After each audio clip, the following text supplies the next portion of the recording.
to decide that the things that I tried were in my life just to get high on.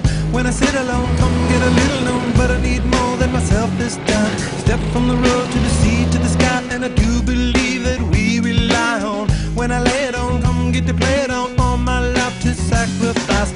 Donc dans le paysage des machines Grand Tourisme, nous vous présentons aujourd'hui la Kawasaki 1700 VN Voyageur. Donc comparable en cela à des machines telles que la Victory Vision, une Honda Goldwing ou une Harley Davidson Electra Glide Ultra classique. Gros avantage par rapport à ces deux dernières machines, c'est qu'elle est nettement moins chère. Côté motorisation, nous avons affaire à un bicylindre de 1700 cm3. Il développe 74 chevaux. Donc compte tenu du poids de la machine, c'est un moteur qui se montre malgré tout assez efficace, même si je trouve qu'il manque quand même un petit peu de caractère. Alors au niveau protection, évidemment, on est dans vraiment le domaine maximal, avec une très grande bulle, avec donc un carénage de tête de fourche qui protège très efficacement. Il y a aussi un petit détail astucieux concernant les jambes avec un volet qui est réglable sur 3 positions, donc qui permet soit de laisser rentrer complètement l'air, soit de bloquer complètement l'air. En ce qui concerne toujours le confort d'utilisation, il faut savoir que cette machine est équipée d'un régulateur de vitesse, ce qui est vraiment très appréciable quand on fait des longs trajets sur autoroute par exemple. Alors autre détail sympathique, cette machine est équipée d'une stéréo avec la radio et également un système qui permet de connecter un iPod. Donc au final, ce petit élément nous permet de dire que chez les Verts, on aime vraiment les pommes puisque la connectique est exclusivement dédiée à Apple. Donc comme toute GT qui se respecte, on dispose d'une grande capacité d'emport, un total de 176 litres avec un top case et 2 valises latérales qui ferment à clé. Nettement moins imposant en volume, mais tout aussi pratique, on dispose également sur le côté droit du tableau de bord d'un deuxième vide-poche qui ferme à clé et en dessous duquel on trouve une prise 12 volts.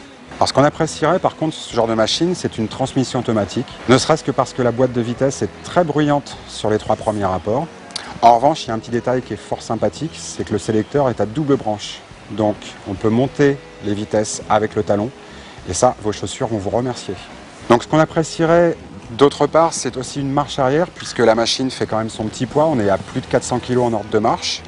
Bon, par contre, ce qui est assez phénoménal, c'est que dès qu'on roule, on a une maniabilité qui est quand même assez appréciable. Alors détail technique très intéressant sur cette machine, c'est son dispositif de freinage baptisé KACT. Donc c'est un freinage coactif. Que vous freiniez du levier ou sur la pédale, vous allez actionner les 2 freins avant et arrière. Mais c'est surtout très intéressant parce que c'est un freinage qui agit en fonction de la vitesse du véhicule et de la force que vous exercez sur les leviers. En gros, il y a un amplificateur qui va ralentir la moto à votre place. Et ça, c'est vraiment très efficace. Et d'autant plus que le système est couplé à l'ABS. Donc niveau sécurité, c'est parfait.